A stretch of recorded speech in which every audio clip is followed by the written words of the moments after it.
Hey guys, Mr. Stansfield here again. Uh, they keep saying to quit touching your face, and I can't stop touching my face. It seems like when they tell me to say that, they tell me to do that, I can't stop it. It's driving me crazy. How about you? My mistake the other day with kind of ran out of memory and my phone ran out. It kind of worked for the better, I think. I'm going to start doing one chapter, one video for every chapter because it takes about 15. I've been doing a little more than 15 minutes around in there, and that is a long time to ask little guys and little girls to sit still and watch a video. Isn't that right, Brennan, Mason, Bobby, Max, all you guys, Kylie? It's hard, I know. So I'm just going to do one chapter, one video, and we'll see how that goes. Okay, so where we left off, we've been talking about Peter. We've been reading Peter and his little brother Fudge. They're always boom, boom, boom, right? There's conflict. That'll be kind of our word of the day today, conflict. Let's look for that as we're reading, Fudge is always getting into something. Peter's always having to bail him out or getting in trouble for it, or it seems like it always all falls on Peter all the time. So let's take a look. Let's see if we can find that conflict in today's chapters, if it has any at all. The fifth chapter we're on, the birthday bash. I got used to the way Fudge looked without his top front teeth. He looked like a very small first grader. Dr. Brown, our dentist, said he'd have to wait until he was 6 or 7 to get his grown-up teeth. I started calling him Fang because when he smiles, all you can see are the top 2 side teeth next to the big space. So it looks like he has fangs. My mother didn't like that. I want you to stop calling him Fang, she told him. What should I call him, I asked. Farley Drexel? Just plain Fudge will be fine, my mother said. What's wrong with Farley Drexel, I asked. How come you named him that if you don't like it?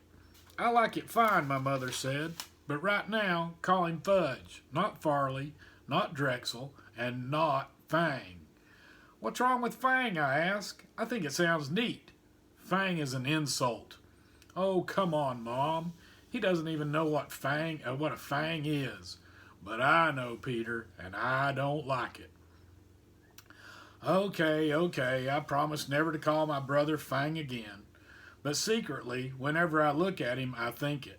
My brother, Fang Hatcher. Nobody can stop me from thinking. My mind is my own. Fudge is going to be 3 years old.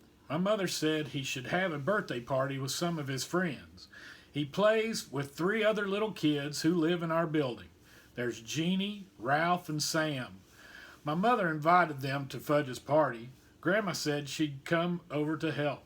My father couldn't make it. He had a Saturday business appointment. I wanted to go to Jimmy Fargo's, but my mother said she needed me to supervise the games. The kids were invited from 1 until 2:30. That's only an hour and a half, my mother reminded me. That's not so bad, is it, Peter? I don't know yet, I told her. Ask me later. The kitchen table was set up for the party. The cloth and napkins and paper plates and cups all matched. They had pictures of Superman on them. Right before party time, Grandma tried to change Fudge into his new suit, but he screamed his head off about it. No suit, no suit, no, no, no. My mother tried to reason with him. It's your birthday, Fudgy. All your friends are coming. You want to look like a big boy, don't you? While she was talking to him, she managed to get him into his shirt and pants. But he wouldn't let her put on his shoes. He kicked and carried on until my mother and grandmother were both black and blue. Finally, they decided that as long as he was in his suit, his feet didn't matter, so he wore his old bedroom slippers. Ralph arrived first. He's really fat. And he isn't even 4 years old. He doesn't say much either. He grunts and grabs a lot, though. Usually his mouth is stuffed full of something. So the first thing Ralph did was wander into the kitchen. He looked around for something to eat, but Grandma was guarding the place. She kept telling him, "No, no, must wait until the other children come." Jeannie arrived next. She was wearing little white gloves and party shoes. She even carried a pocketbook. Besides that, she had dirty jeans and an old sweater. Her mother apologized for her clothes, but said she couldn't do anything with Jeannie lately, especially since she has taken to biting. "What does she bite?" I asked, thinking about furniture, toys, and stuff like that. "She bites people," Jeannie's mother said. "But you don't have to worry about it unless her teeth go through the skin. Otherwise, it's perfectly safe." I thought, poor old Fudge. He can't even bite back since he doesn't have any of his top front teeth. I looked at Jeannie. She seemed so innocent. It's hard to believe she was a vampire. Sam came last. He carried a big present for Fudge, but he was crying. "It's just a stage he's going through," his mother explained. "Everything scares him, especially birthday parties, but he'll be fine. Won't you, Sam?" Sam grabbed onto his mother's leg and screamed, "Take me home! Take me home!" Somehow Sam's mother untangled herself from Sam's grip and left. So at 1:05 we were ready to begin. We had an eater, a biter, and a crier. I thought that at 2:30 would never come. I also thought my mother was slightly crazy for dreaming up the party in the first place. "Doesn't Fudge have any normal friends?" I whispered. "There's nothing wrong with Fudge's friends," my mother whispered back. "All small children are like that." Grandma got them seated around the kitchen table. She put a party hat on each kid's head. Sam screamed, "Get it off! Get it off!" But the others wore their hats and didn't complain. My mother snapped a picture of them with her new camera. Then Grandma turned off the lights, and my mother lit the candles on Fudge's cake. It had chocolate frosting and big yellow roses. I led the singing of "Happy Birthday." My mother carried the cake across the kitchen to the party table and set it down in front of Fudge. Sam cried, "Too dark, too dark." So Grandma had to turn on the kitchen lights before Fudge blew out his candles. When he was finishing blowing, he reached out and grabbed a rose off his cake. He shoved it right into his mouth. "Oh, Fudge," my mother said, "look what you did." But Grandma said, "It's his birthday. He can do whatever he wants." That sounds just like Grandma's done it. So Fudge reached over and grabbed a second rose. I guess Fat Ralph couldn't stand seeing Fudge eat those yellow roses because he grabbed one too. By that time, the cake looked pretty messy. My mother finally coming to her senses, took the cake away and sliced it up. Each kid got a Dixie cup, a small piece of cake, and some milk. But Jeannie hollered, "Where's my rose? Want one too," because her slice of birthday cake didn't happen to have one. My mother explained that roses were only decorations and there weren't enough to go around. Jeannie seemed to accept that, but when Grandma stood over her to help her, Jeannie bit her on the hand. "She bit me," Grandma cried. "Did it break the skin?" my mother asked.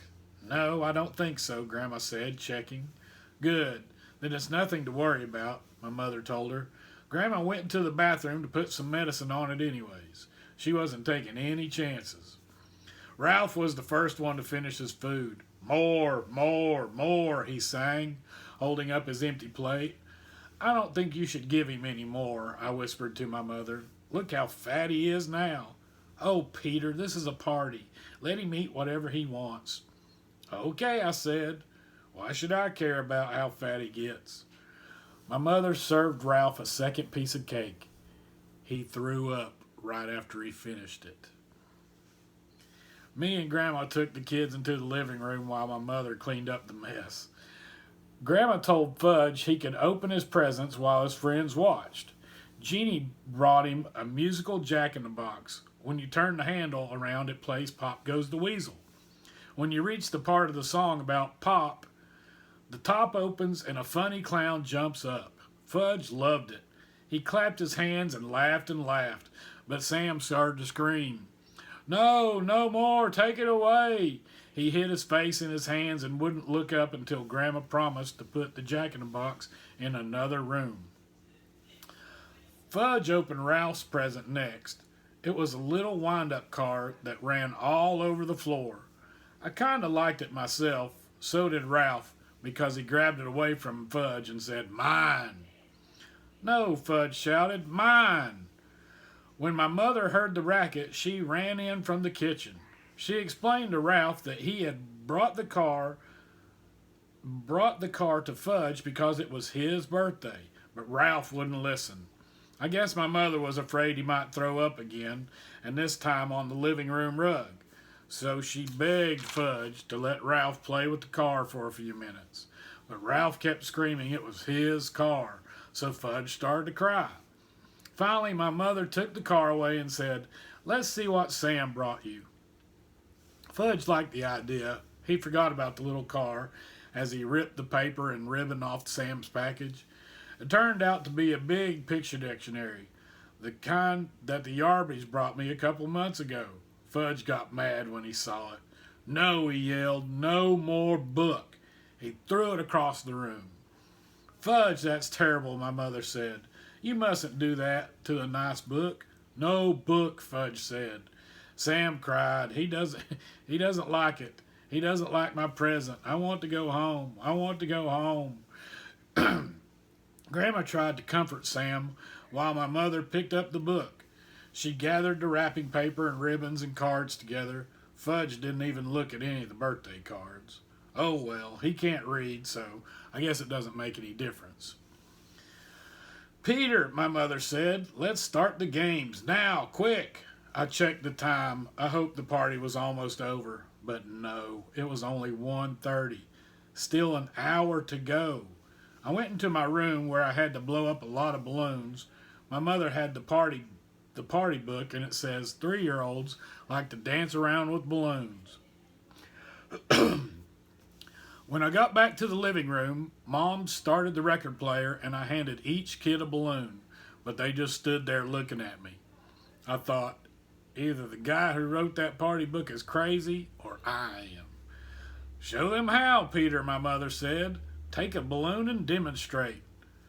I felt like one of the world's great living fools dancing around with a balloon, but it worked. As soon as the kids saw me doing it, they started dancing too. And the more they danced, the more they liked it, until Jeannie's balloon popped. That nearly scared Sam right out of his mind. He started yelling and crying. Fortunately, I had blown up 2 dozen balloons. I was hoping they'd dance around the rest of the afternoon. Fudge got the idea of jumping up and down on the furniture. The others liked that too. So instead of dancing with the balloons, that's what they did. And soon they were running from room to room, yelling and laughing and having a great time.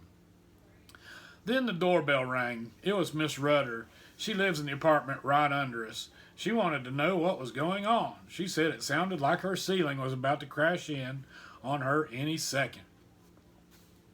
My mother explained that Fudge was having a little birthday party and wouldn't she like to stay for a piece of cake. Sometimes my mother is really clever, so Grandma entertained Miss Rudder in the kitchen while Fudge and his buddies jumped up and down on his new bed. It was delivered this morning. Fudge hadn't even slept in it yet. So naturally, when my mother found out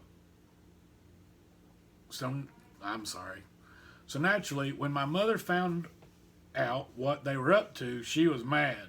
Stop it right now, she said. New bed, big toy, Fudge told her. Was he proud. You won't have a big boy bed for long if you don't stop jumping on it, my mother told him. I know, let's all sit on the floor and hear a nice story. My mother selected a picture book from Fudge's bookshelf. I've heard that one, Jeannie said when she saw the cover. All right, my mother told her, let's hear this one. She held up another book. I've heard that one too, Jeannie said. I think my mother was starting to lose her patience, but she chose a third book and said, "We'll all enjoy this one, even if we know it by heart. And if we do know it by heart, well, we can say it together." That's just what Jeannie did. And when my mother skipped a page by mistake, Jeannie was right there to remind her. If you ask me, my mother felt like biting Jeannie by that time. When the story was over, it was 2 o'clock and Ralph was sound asleep on the floor. My mother told me to put him on Fudge's new bed while she took the rest of the children back to the living room. I tried and tried, but I couldn't lift Ralph. He must weigh a ton. So I left him sleeping on Fudge's floor and closed the door so he wouldn't hear any noise. On my way back to the living room, I wished the others would fall asleep too. "Peter," my mother suggested, "why don't you show them Dribble?" "Mom, Dribble's my pet. You don't go around using a pet to entertain a bunch of little kids. Didn't my mother know that?" "Please, Peter," my mother said, "we've still got half an hour, and I don't know what to do with them anymore." "Dribble," Fudge hollered. "Dribble, dribble, dribble." I guess Sam and Jeannie liked the way that sounded because they started to shout, "Dribble, dribble, dribble," even though they didn't know what they were talking about. "Oh, all right," I said. "I'll show you Dribble, but you've got to promise to be very quiet. You mustn't make a sound. You might scare him, okay?" They all said okay. My mother went into the kitchen to chat with Grandma and Miss Rudder. I went into my room and came back carrying Dribble in his bowl. I put my finger over my lips to remind Fudge and his friends to be quiet. It worked. At first, nobody said a word. I put Dribble down on the table. Fudge and Sam and Jeannie stood over his bowl. "Ooh, turtle," Jeannie said. "Yes, Dribble's a turtle. My turtle," I said in a soft voice. See, Fudge whispered. "They can all see," I told Fudge. "Nice turtle," Sam said. I wondered why he wasn't afraid this time. "What does Dribble do?" Jeannie asked. "Do? He doesn't do anything special," I said. "He's a turtle. He does turtle things." "Like what?" Jeannie asked. What was with this kid anyway? "Well," I said, "he swims around a little and he sleeps on his rock and he eats." "Does he make?" Jeannie asked. "Make?" I said. "Make a tinkle." "Oh, that. Well, sure, I guess so." Jeannie laughed. So did Sam and Fudge. "I make tickles too. Want to see?" Jeannie asked. "No," I said. See, Fudge laughed, pointing at Jeannie. Jeannie had a big smile on her face. Next thing I knew, there was a puddle on the rug. Oh my. "Mom," I hollered, "come quick." My mother dashed in from the kitchen. "What, Peter? What is it?" "Just look at what Jeannie did," I said. "What is that?" my mother asked, eyeing the puddle. "She made on the floor," I said, "and on purpose." "Oh, Jeannie," my mother cried, "you didn't." "Did too," Jeannie said. "That was very naughty," my mother told her. "You come with me." She scooped up Jeannie and carried her into the bathroom. After that, Mom mopped up the puddle. Finally, the doorbell rang. It was 2:30. The party was over. I could hardly believe it. I was beginning to think it would never end. First, Ralph's mother came. She had to wake him up to get him out of the apartment. I guess even she couldn't carry him. Next, Jeannie's mother came. Mom gave her Jeannie's wet pants and a baggie. That was all she had to do. Jeannie's mother was plenty embarrassed. Sam's mother came last, but he didn't want to go home. Now that he was used to it, I guess he liked us. He cried, "More party, more." "Another time," his mother said, dragging him out of our apartment by the arm. My mother flopped down in a chair. Grandma brought her 2 aspirins and a glass of water. "Here, dear," she said. "Maybe these will help." My mother swallowed the pills. She held her head. Three is kind of young for a party," I told my mother. "Peter Warren Hatcher," my mother began. "Yes," I asked. "You are absolutely right." I flopped down next to my mother. She put her arm around me. Then we both watched Fudge work his new jack-in-the-box. Later, when my father got home, he said, "How did Fudge's party go?" My mom and I looked at each other and we laughed. All right, so there was that chapter. I'm going to stop the video here and record the next one in a minute. So we had all kinds of conflict going on in there, didn't we? You had the birthday was full of conflict, and again, there's Peter he's having to dance with the balloon to show him how to do it. He's having to show him the turtle, get him to calm down. He's always seems to be having to be the one to come in for the rescue or whatever. So, anyways, hope you enjoyed it, and we'll read another one here in a minute.